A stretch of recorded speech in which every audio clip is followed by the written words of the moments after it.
whole bunch of ex-Tongan players. So all of that's been bubbling up as well in the background. It is a real shame because, as you say, some of those scenes that we saw in the World Cup with Tonga and some of the players they've got available to them make them a really exciting prospect at an international level. And it all seems to be slightly flaking apart at the moment. Hopefully this will all settle down and things will continue to improve for them as we move through that Great Britain tour. But it's not looking grand at the moment. No, hopefully it'll get sorted sooner rather than later, but I feel like this one's going to rumble on. Okay, and finally, we're going to finish with a more nice and finally than that Tongan bollocks. And we're going to say Shed 7 will headline the Super League Grand Final at Old Trafford on Saturday, October the 12th. Part of the Britpop revolution, the band are best known for songs such as Going for Gold, Chasing Rainbows and Disco Down. Shed 7 will follow in the footsteps of James, the Charlatans and Blossoms in headlining the Grand Final entertainment. I'm never in the ground for the Grand Final entertainment, Mark. I'm usually making the most of some hostelry somewhere. Never quite get in to see the band. So I'm afraid I won't be sort of enjoying Shed 7 on this occasion. Oh well, I really like Shed 7. They're a band that I've never actually seen live as well, because probably their live playing heyday was slightly before my gig attending heyday. But yeah, any band of a song that's called Mark are gonna be all right by me, I think. Yeah, I can't argue with that. Actually, I tell a lie. I was in the ground to see James play in the 2014 Grand Final, but that's maybe something we don't want to talk about. Well, Ben Flower was just about in the ground for that as well.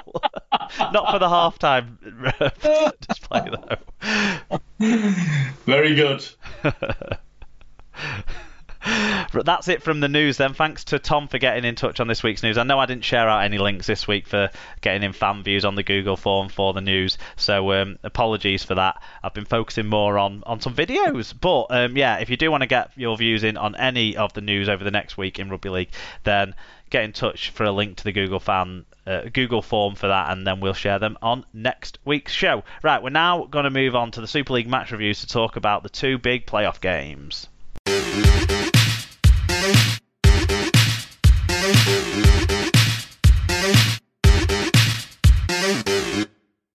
Right, we've got two games to discuss, two big, closely contested, exciting games. I'm sure other topics around those games are going to fill a few through the fan views, so we'll just start with the playoff Eliminator 1, as it's been called. Warrington hosting Castleford on Thursday night last week. It feels like forever ago, but we do know that it was 6-0 to Castleford at half-time, and they managed to hold on to a 14 points to 12 victory in the end. 5,627 were there. That's half the average attendance that Warrington mustered in the regular season. Chris Kendall was the referee, who I felt had a blinding game. In terms of the stats, the team stats on this game were as tight as the final score. Very little between the sides in terms of tackles and meters in particular. Both made the same amount of breaks and the same amount of errors. Warrington made I don't know what I've written here. Warrington made more offloads but conceded more penalties. For all those close stats, Cass were just, and I mean just better.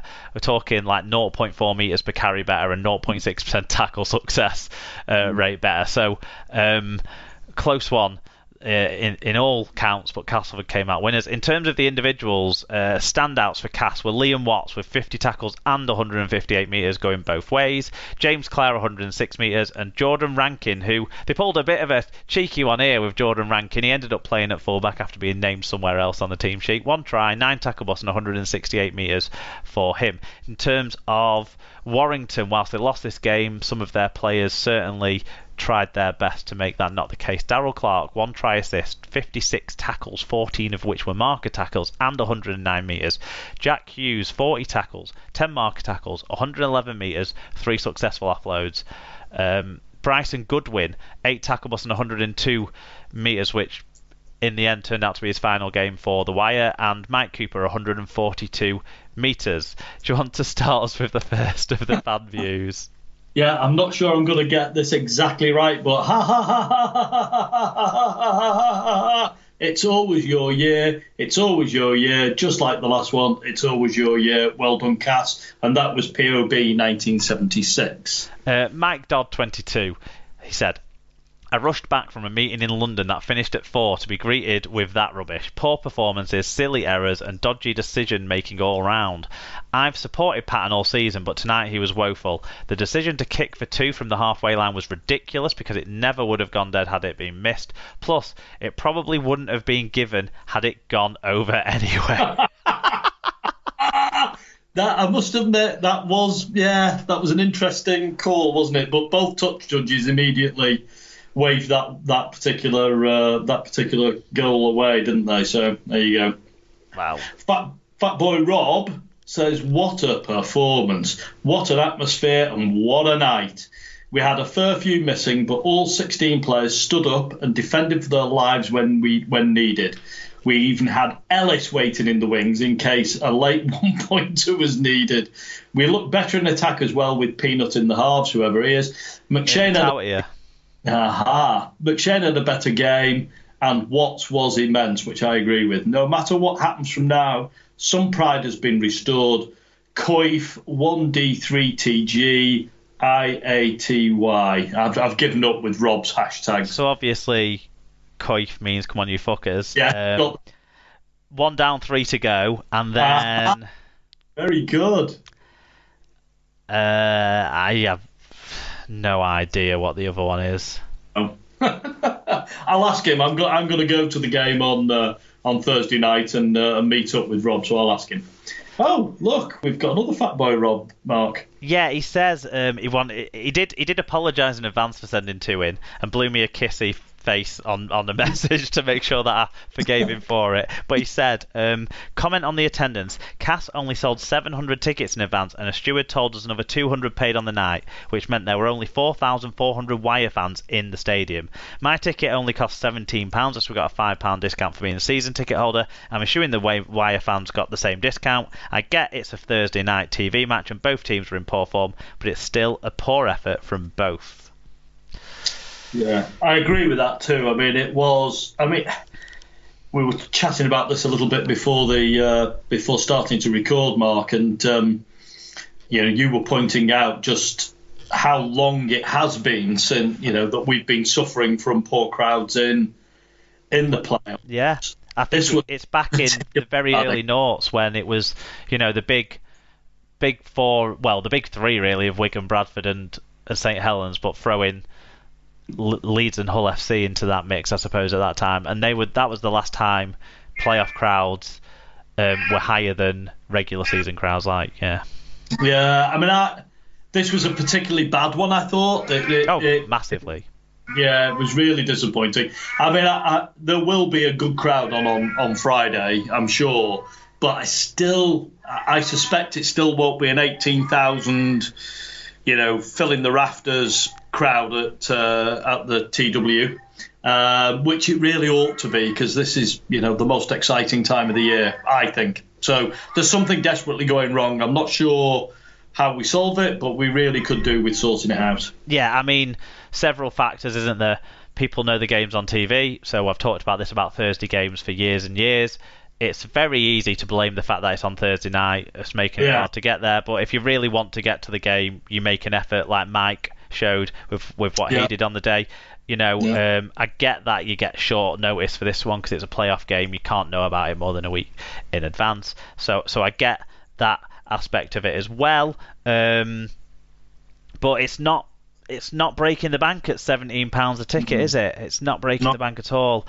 But Warrington fans have just been to Wembley. That was their season, I suppose. In the end, we'll see if attendance is improved next week. But there's lots of factors that go into it, and people maybe don't plan for it.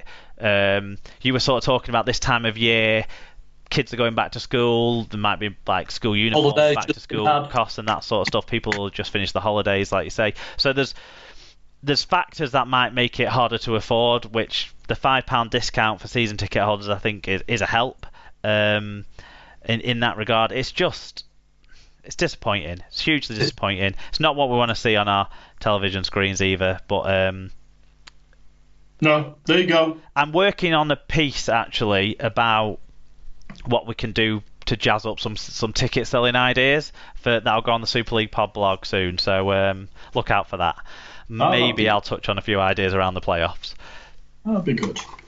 Okay, well, moving on. Tom Eckley, well, let's be honest, 65 years has a much better ring to it. It also works quite well in the song, actually, Tom, but there you go.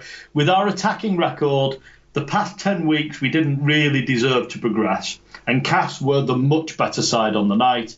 Anyone saying Ratchford is shit or that Price needs to leave after 3 finals boggle my mind. How Cooper isn't in England GB squad is still amazes me, and I've got to agree a little bit with Tom there. I thought Cooper had a very good game on Friday. One of the few Warrington players that really did stand up. He absolutely justified his shortlisting in the SLP Dream Team voting. He certainly did. Joshua's granddad said, "The Wolves we know and hate, how crap was they? Cass cobbled together a win based on effort and graft. Big show from Big Juds. Shout out to Kendall, who had a fine game. Blake who?"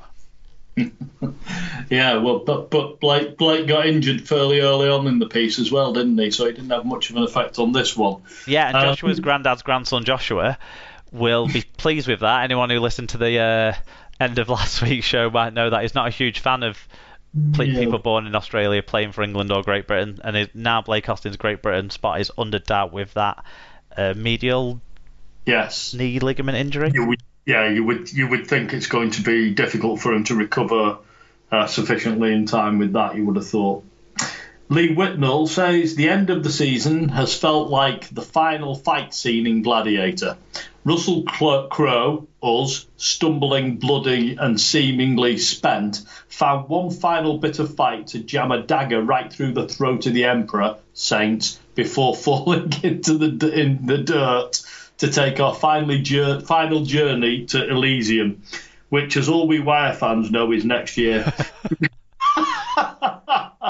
To be fair, the Colosseum looked fuller than our place, but it didn't have Wolfie, so fuck him.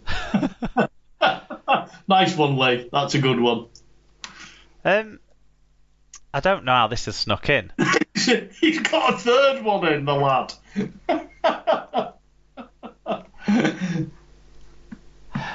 Yeah, Fatboy Rob. Cheats beat champs.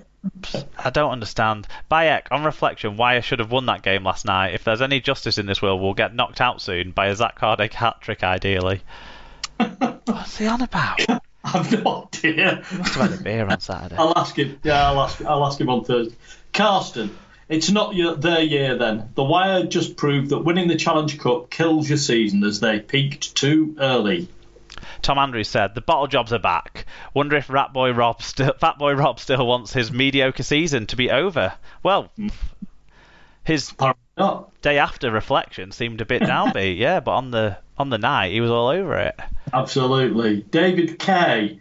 Wire have looked shot for a few months now with one big game in them, which they wisely used in the Challenge Cup final. I think you'll find Saints didn't use that. That was why Wire won. But anyway, never mind. Cass often look good in spells, but I don't think they can string it together enough to threaten the top 3. Probably right.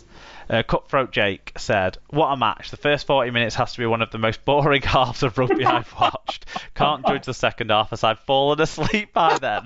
That was very harsh, Cutthroat Jake. Yeah. Well, I'll tell you what, actually, you know how we try and pick out highlight moments as a way of being concise in our reflections on these games? I struggled.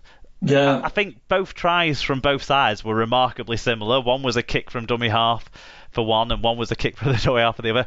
Another was skirting out wide with the fullback and just about managing to evade the tackles enough to get the ball down in the corner. They were very, very similar, and neither of them were particularly remarkable. I found it hard to pick out actual highlight reel plays. Yeah, I didn't have any highlights actually in that sense either. I think I had more sort of overall performances, and I have to say I don't agree with Cutthroat Jake. I actually did really enjoy this game. It felt like proper playoff rugby, hard fought, no